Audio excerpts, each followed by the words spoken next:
എറണാകുളം അങ്കമാലി അതിരൂപതയിലെ തർക്കങ്ങൾക്ക് പരിഹാരമാകുന്നില്ല. പ്രശ്നപരിഹാരത്തിനായി ജില്ലാ കളക്ടറുടെ അധ്യക്ഷതയിൽ ഇന്ന് ചർച്ച നടക്കും. സീറോ മലബാർ സഭ major arch bishop Mar Raphael തട്ടിലും യോഗത്തിൽ പങ്കെടുക്കും. സഭാ ആസ്ഥാനത്ത് ഇന്നലെ രാവിലെ ആരംഭിച്ച സംഘർഷം രാത്രി വരെ നീണ്ടുനിന്നു. ജില്ലാ കളക്ടറുടെ അധ്യക്ഷതയിലാണ് സമവായ ചർച്ചകൾ. സീറോ മലബാർ സഭ major arch bishop Raphael Thattil, major arch ബിഷപ്പിന്റെ ഒരു പ്രതിനിധി, സമരസമിതി അംഗങ്ങൾ, വൈദിക സമിതി അംഗങ്ങൾ എന്നിവരും ചർച്ചയിൽ പങ്കെടുക്കും. ജില്ലാ കളക്ടറുടെ ചേംബറിലായിരിക്കും ചർച്ച. എറണാകുളം അങ്കമാലി അതിരൂപത ആസ്ഥാന മന്ദിരത്തിൽ അതിരൂപതയിലെ 21 വൈദികർ നടത്തിയ പ്രാർത്ഥനാ യജ്ഞം തടഞ്ഞ് ഇന്നലെ പുലർച്ചെ വൈദികരെ ബലപ്രയോഗത്തിലൂടെ പുറത്താക്കാനുള്ള പോലീസ് നീക്കം മണിക്കൂറുകൾ നീണ്ട സംഘർഷാവസ്ഥയിലായിരുന്നു കലാശിച്ചത്. കത്തീഡ്രൽ ബസലിക്ക ട്രസ്റ്റ് നൽകിയ പരാതിയുടെ അടിസ്ഥാനത്തിലായിരുന്നു പോലീസ് നടപടി. അതിരൂപത അപ്പോസ്തലിക് അഡ്മിനിസ്ട്രേറ്റർ ബോസ്കോ പുത്തൂർ രാജിവെക്കുകയും ബിഷപ്പ് ജോസഫ് പാംപ്ലാനിയെ ചുമതല ഏൽപ്പിക്കുകയും ചെയ്തതോടെയാണ് പ്രശ്നങ്ങൾക്ക് താൽക്കാലിക പരിഹാരമായത്.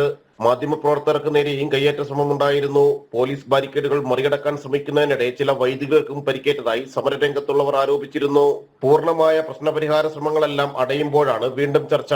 സഭാതർക്കം നിരന്തരം സംഘർഷത്തിലേക്ക് എത്തുന്നത് പോലീസിന് തലവേദന സൃഷ്ടിക്കുന്നതിനൊപ്പം വലിയ ക്രമസമാധാന പ്രശ്നമായി മാറുകയുമാണ്. ജനം, കൊച്ചി.